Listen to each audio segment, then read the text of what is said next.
Hello and welcome back to another update where I cover the latest developments throughout the front line in the Russo-Ukrainian war. It is your host Weeb Union, and in this one there are significant developments all across the Donetsk region, from the southwestern outskirts where the Russians continue advances into the Zaporizhia region, to the south and northern flanks of Pokrovsk where the Russians continue their offensive operations. The Russians also managed to make significant gains in the direction of Kostyantynivka, both to the northeast and to the southeast of the city. The Russians managed to advance along the Serebryansky forest area and into Serebryansky from the southern flank. Starting out in the southwestern outskirts of the Zaporizhia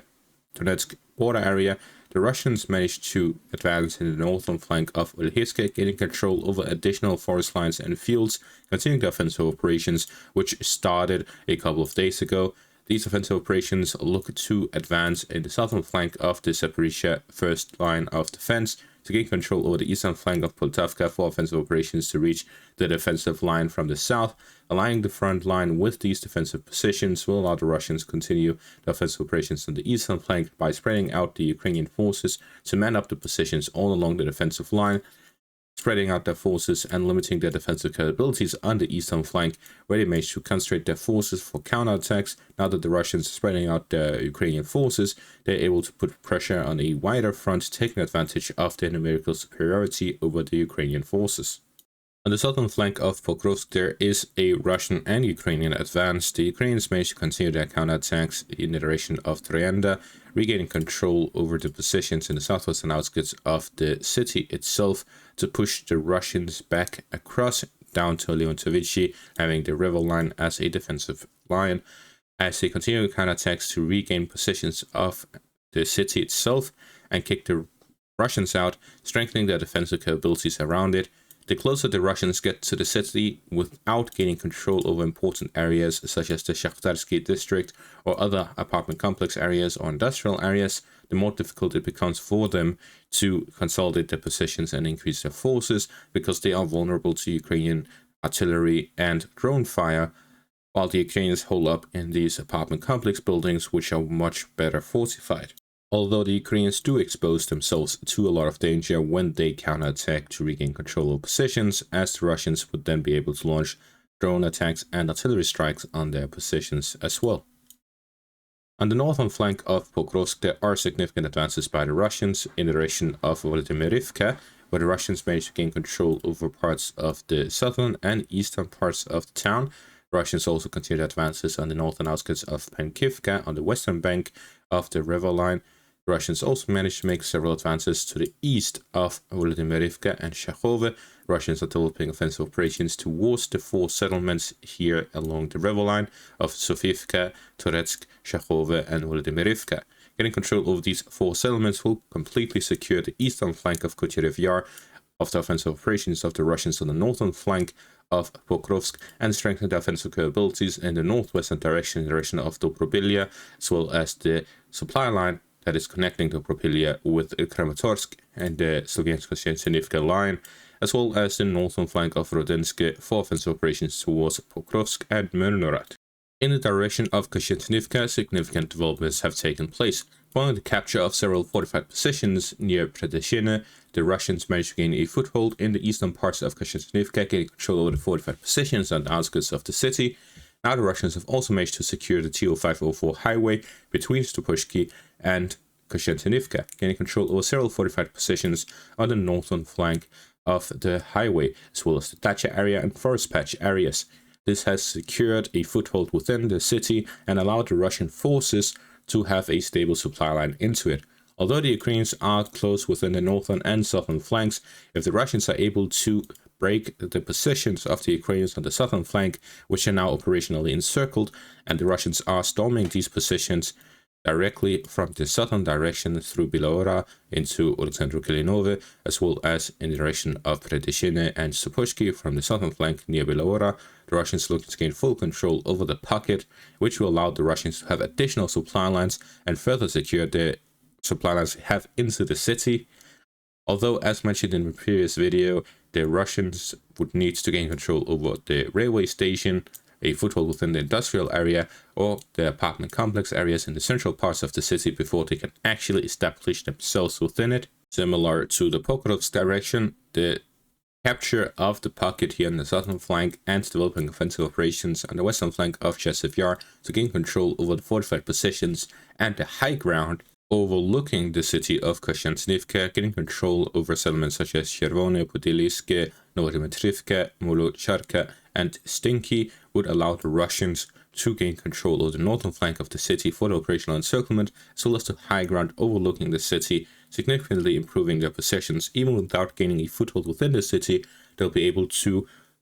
disrupt the supplies heading into and out of the city, as well as inflict heavy casualties on the Ukrainian forces defending the city. Comparing the Pokrovsk direction with the Kostyantynivka direction, we can see that the positions of the Ukrainians within the city of Pokrovsk is located at an elevation of about 200 meters, while the Russian forces entering from the southwestern direction along the river line are located at about 150 meters.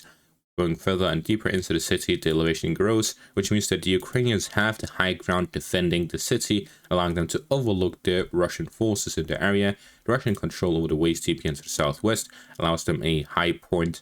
while the Ukrainian forces have a general elevation that overlooks the entirety of the city, especially considering the apartment complex buildings, which has a higher elevation than the ground floor area. This means that the Ukrainians have several positions that are at the elevation of the waist deep and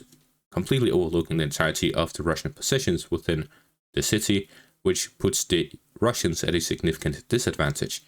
While if we take a look at the Kostyantynivka direction, we can see that it is completely the reverse. The Russian capture of the fortified positions on the eastern flank, northeastern flank,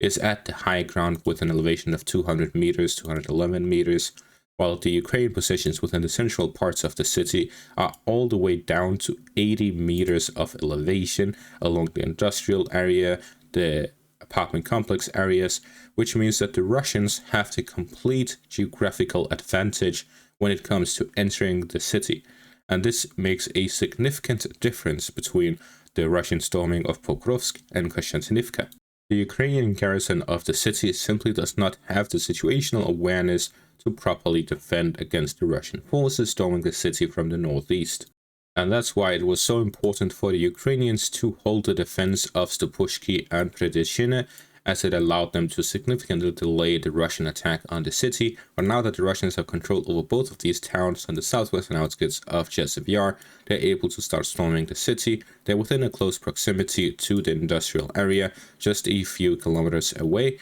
with the Ukrainian positions centered around the apartment complex areas as well as the industrial area. The eastern part is largely empty except for the fortified position and the few areas where it's more a decentralized, dispersed defense of the city,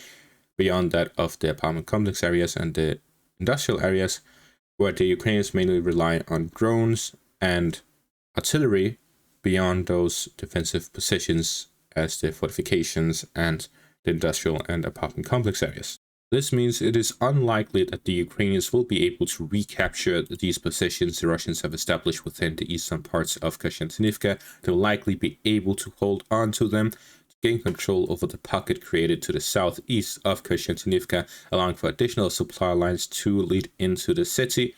Now, whether the Russians will be able to quickly gain control of Kostyantynivka, that is very unlikely. The Ukrainians will likely put up a significant resistance over the Russian offensive operations. However, the Ukrainian positions in the general vicinity of Kostyantynivka will significantly weaken now that their supply lines will be disrupted. The Ukrainian positions near Mykolaiv in the west, all the way towards the pocket in the east, and the positions along the western bank of Chasiv will all be concentrated in the city of Kostyantynivka for the defense of the city, where the Ukrainians will be directing forces in that direction to hold on to the city for as long as possible. This will also be weakening their counterattack operations capabilities in the direction of Pokrovsk, as it will be necessary for the Ukrainian forces to redirect forces to the Kostyantynivka direction to hold the city, and this will allow the Russians to develop offensive operations in other sectors of the front line at the same time. In conclusion, it is a massive disaster for the Ukrainians that the Russians have established themselves within Kostyantynivka,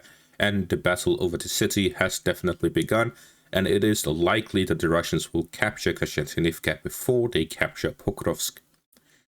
In the Siversk direction along the Serebryansky forest area, the Russians continue offensive operations to gain full control over the forest area now throughout the march section of it. The Russians are here working on gaining full control over the Serebryansky forest area, where they are lacking in the marsh area in the southern parts of it. To gain full control over the Serebryansky forest area east of the Serebryansky river line will strengthen the Russian offensive capabilities going further westwards in the direction of Liman.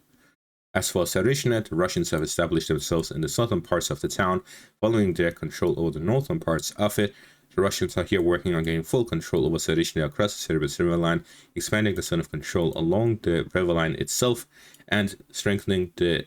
logistical capabilities of the forces in this direction. The Russians now have a secure supply route from Kreminna to Torsk, which allows them to concentrate larger forces within the town, and as we see with this geolocated footage, they are now present within the southern parts of the town, although it is likely that they may have lost some of these positions, as geolocated footage comes in relation to a Ukrainian counterattack using a tank on the Russian infantry positions within the town. The tank was seen to be driving from the southern direction, likely pushing through in the northern direction and then drifting into the Russian positions in the area, which indicates that they are likely vehicles coming from the western direction from the fortified areas.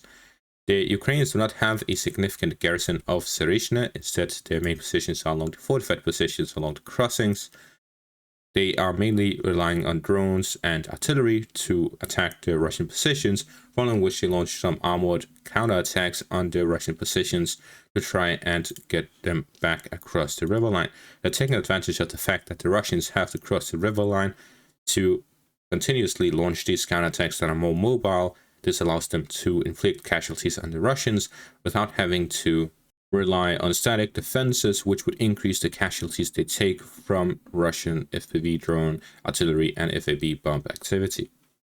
Although the Russians are slowly making advances, the Russians will likely look to gain control over the fortified positions and the supply lines, northern, eastern flanks of Liman over the coming weeks. Gaining control of the Serebryansky forest area as well will allow the Russians to begin the siege of Liman, which will then allow them to gain control over the Siversk river line, the Serebryansky forest area, and the northern flank of Slovyansk. This combined with the advances in the Siversk direction to gain control over that as well. Gaining control over this northern section of the Donetsk region will allow the Russians to start the siege of the Kostyantynivka line, and if they are able to gain control over Kostyantynivka and Pokrovsk as well, the second phase of the Russian summer offensive can begin. We are clearly seeing that the Russian first phase is in full effect, and the Russians are getting very close to gaining control over Siversk, Liman, Kostyantynivka, and Pokrovsk, so likely take place within a month or two for most of these cities. At the same time, the Russians continue offensive operations in the direction of Kobyansk, storming the western parts of the town. There is this geolocated footage which shows Russian forces within the eastern parts of the town. However, a reliable Russian source stated that there are no Russian forces on the eastern parts of the town, which means either this is old footage from the last time the Russians stormed the central parts of the town and that has been re-released to create some confusion, or that the Russian source is simply hiding the fact that the Russian forces are within the eastern parts of the town. This is why I mention it. Although I will not be changing the map for it, this is something that has happened. The purpose of it and the reliability of the fact is disputed. That is why I will not be drawing the map, but it is there, so you all know it now. And that is going to be all for this update. Thank you all for watching. Make sure to leave a like, subscribe, check out my Patreon and YouTube membership for additional content. Thank you all for watching and have a great day.